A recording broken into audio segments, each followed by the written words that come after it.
ओम शांति। आज हम राजयोग के बारे में जानेंगे कि क्यों हम राजयोग का अभ्यास करें, मेडिटेशन हम क्यों करें, क्या हमें मेडिटेशन से प्राप्तियां होती हैं। तो आज हम जानेंगे मेडिटेशन के बारे में कि राजयोग के द्वारा, है ना, जैसे कि राजयोग माना मन का नाता परमपिता परमात्मा से जोड़ना, जिससे हमें सुख शांति तो प्राप्त होती ही है, साथ साथ कई प्रकार की शक्तियाँ भी हमें प्राप्त होती हैं, मिल जाती हैं। तो विशेष जो राजयोग के अभ्यास से हमें शक्तियाँ प्राप्त होती हैं वो 8 तरह की शक्तियाँ होती हैं, अष्ट शक्तियाँ जिन्हें कहते हैं कि राजयोग द्वारा अष्ट शक्तियों की प्राप्ति, जो कि आज का लेसन है। तो जैसे आप सभी ने देखा होगा, देवियों को भी दिखाते हैं जिस तरह से 8 हाथ दिखाते, अष्टभुजाधारी कहते हैं ना, 8 हाथ दिखाते हैं। तो जो देवियों के 8 हाथ हैं वो इन्हीं शक्तियों का प्रतीक है, वो एक सिंबल दिखा रखा है। तो आज हम इन्हीं शक्तियों के बारे में जानेंगे कि राजयोग के अभ्यास से या मेडिटेशन से हमें कौन कौन सी शक्तियाँ प्राप्त होती हैं। तो आइए हम जानते हैं इन 8 शक्तियों के बारे में। तो जब हम मेडिटेशन करते हैं, परमात्मा जो सर्वशक्तिमान है, उस पिता परमात्मा से हमारी बुद्धि जुड़ती है, तो हम आत्मा के अंदर पावर आती है ना, शक्तियाँ आती हैं। और वो शक्तियाँ कौन सी है, जैसे यहाँ पे दिखा रखा है सबसे पहले सहन शक्ति।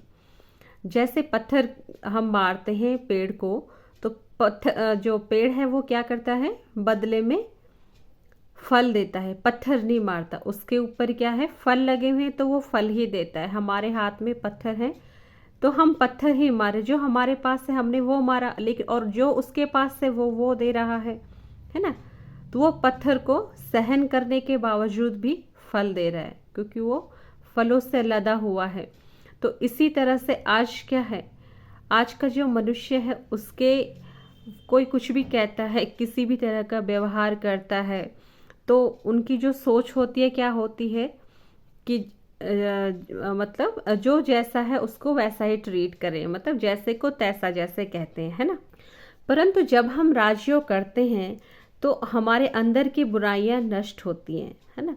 और राजयोग के द्वारा परमात्मा शक्ति हमारे अंदर आती है। जब कोई हमारे ऊपर पत्थर मारता है या कोई हमारी निंदा, अपकार या ग्लानि करता है, तो हम उसके बदले उनको उपकार करते हैं, हम उनको सुख देते हैं, उस दुख के बदले हम क्या करते हैं, शांति। क्यों? क्योंकि हम राजयोगी हैं। जो मेरे पास है अब मैं उसको वही दूंगा।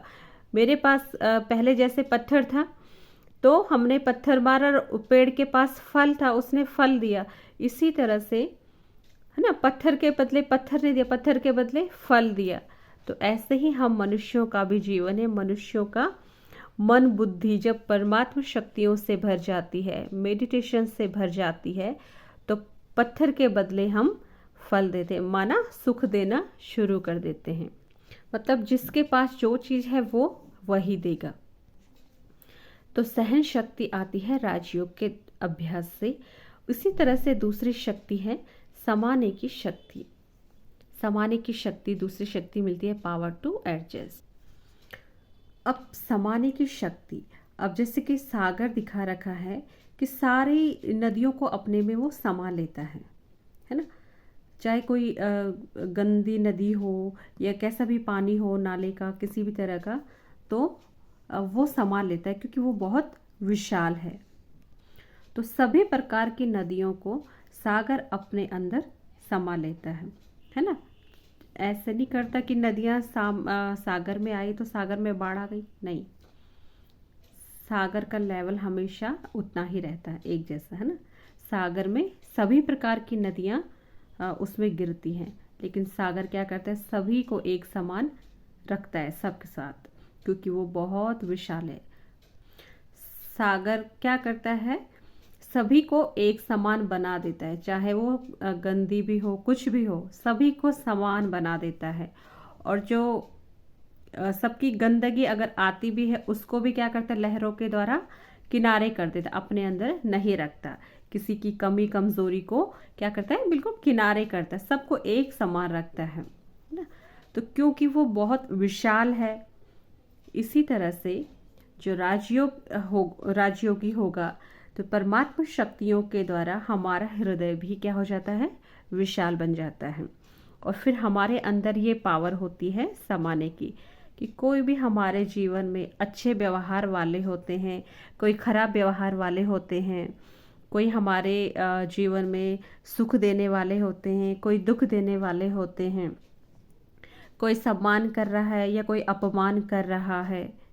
लेकिन हम राजयोगी हैं, राजयोग का अभ्यास करते तो हम सब चीज़ों को संभालेंगे। तो हम मेडिटेशन करके विशाल हृदय वाले बन जाते हैं और सागर के समान विशाल बन जाते हैं ना। विशाल मतलब समान भावना, समान सभी को रख के सभी के लिए शुभ भावना, शुभकामना रखते हैं। और ज्ञान योग की लहर से, मनन चिंतन से जो भी जैसे गंदगी है उसको किनारा कर देते हैं। तो इस तरह से समाने की शक्ति हमें राजयोग के अभ्यास के द्वारा मिलती है। उसके बाद है परखने की शक्ति। परखने की शक्ति, जैसे जौहरी दिखा रखा है वो भी परख लेता है कि सोना है या चांदी है या असली है या नकली है। तो इसी तरह से राजयोग के द्वारा भी हमें परखने की शक्ति मिलती है। परखने की शक्ति जैसे समय को परखने की, व्यक्ति को परखने की, परिस्थितियों को परखने की। तो जब परखने की शक्ति हमें मिलती है तो हम कई चीज़ों से बच जाते, परेशानियों से बच जाते हैं। तो इसी तरह से जैसे जौहरी भी है, पत्थर की परखते हैं पत्थर को, सोने को। इसी तरह से जब हम राजयोग का अभ्यास करते हैं तो योग के अभ्यास से भी हमें अच्छे बुरे को, सत्य असत्य को परख सकते हैं। जब हम इन चीज़ों को परख लेते हैं तो फिर आती है निर्णय करने की शक्ति। तो जब हमने परख लिया तो फिर निर्णय ले लिया। तो निर्णय करने की शक्ति जैसे ये दिखा रखा है, बुद्धि बिल्कुल एकदम एकाग्र, शांत। जैसे ये तराजू होते ना, अगर कम ज़्यादा होगा तो ऊपर नीचे होता रहेगा। तो ये एकाग्र है बिल्कुल, बुद्धि एकदम लेवल में। तो जब एकाग्र रहेंगे, बुद्धि हमारी परमात्मा से जुटी रहेगी, तो हमारे जो निर्णय होंगे वो बिल्कुल सही होंगे। तो इस तरह से राजयोग के द्वारा हमारी बुद्धि एकाग्र होती है, शांत होती है। और जो निर्णय शक्ति है, हमारी निर्णय करने की शक्ति है, वो बिल्कुल सही होती है ना। तो किसी भी जैसे कि समस्या को पार करने में निर्णय शक्ति हमारी जो है वो बढ़ती है। तो निर्णय शक्ति के बाद आती है सामना करने की शक्ति, है ना। सामना, किसी भी तरह की परिस्थिति सामना करने की शक्ति माने किसी व्यक्ति से सामना नहीं करना, लेकिन चाहे कैसी भी परिस्थिति हो, कितनी भी बड़ी परिस्थिति हो, हमें उसका सामना करने की शक्ति राजयोग के द्वारा, है ना। कि जीवन में चाहे किसी भी तरह की परिस्थिति हो, लेकिन परिस्थिति आए जाए, लेकिन मेरी जो आत्मा का दिया है, जैसे ये दिया दिखा रखा है, तो आत्मा की जो ज्योति है वो जली रहे। और वो कैसे कि डेली जब हम भगवान को याद करेंगे, ज्ञान और योग का घृत जो इसमें ज्योति जगती रहेगी डेली। अगर ज्ञान योग का घृत उसमें नहीं है तो किसी भी परिस्थिति का सामना हम नहीं कर पाते ना, डिस्टर्ब हो जाएंगे, परिस्थितियों को हम ले नहीं पाएंगे, झेल नहीं पाएंगे। तो इस तरह से राजयोग के अभ्यास के द्वारा हमें सामना करने की शक्ति मिलती है। और उसके बाद है सहयोग की शक्ति। इस सहयोग की शक्ति से क्या होता है कि कलयुगी रूपी पहाड़ को उठाने में हम परमात्मा के सहयोगी बनते हैं। जब हम राजयोग का अभ्यास करते हैं तो राजयोग के अभ्यास से हम इस कलयुगी रूपी पहाड़ को उठाते हैं। माना अपने अंदर के जो हमारे शुद्ध वाइब्रेशन है या अच्छी शिव भावना है और पवित्रता की जो शक्ति है, तो इस तरह से सहयोग देकर के हम इस कलयुगी रूपी पहाड़ को उठाते हैं। तो जब हम परमात्मा को याद करते हैं तो परमात्मा की याद, शक्ति, शुद्धता मेरे अंदर आती है, माना आत्मा के अंदर आती है। और आत्मा से चारों ओर उसके वाइब्रेशन फैलते हैं। और जब फैलेंगे तो क्या होगा, शुद्धता के, पवित्रता के वाइब्रेशन फैलेंगे और ये जो कलयुगी रूपी पहाड़ है वो उठ जाएगा। हमारा शुद्ध वातावरण क्या हो जाएगा, पूरी प्रकृति ही शुद्ध होने लगती है। तो इस तरह का ये सहयोग की शक्ति है। तो शुद्ध संसार को शुद्ध बनाने के लिए हम ये सहयोग की शक्ति हमें मिलती है ना।